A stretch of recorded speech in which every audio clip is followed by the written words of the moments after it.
ఊరంతా శాకాహారులేనట, అయినా కూడా కోడిపుంజు మాయమైందట.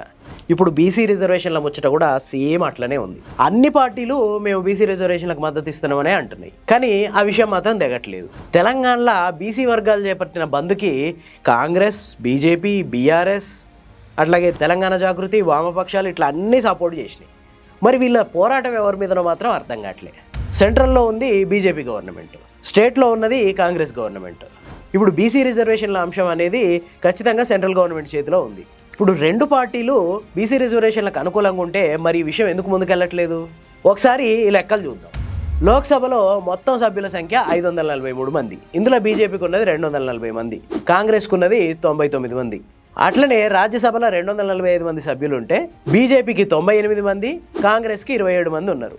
సో ఎట్లా చూసినా ఈ రెండు పార్టీలు గనక కలిసి ఒక నిర్ణయం తీసుకుంటే బీసీ రిజర్వేషన్ల అంశం అనేది చాలా చిన్న విషయం, వితిన్ 1 or 2 డేస్లో తేలిపోయే ఇష్యూ. మరి చేతుల్లో ఉన్న విషయాన్ని ఎందుకు ముందుకు తీసుకెళ్ళట్లేదు? మరి ఇక్కడ అవే పార్టీలు బంద్కు సపోర్ట్ చేసినాయి. ఇలా పోరాటం ఎవరి మీద?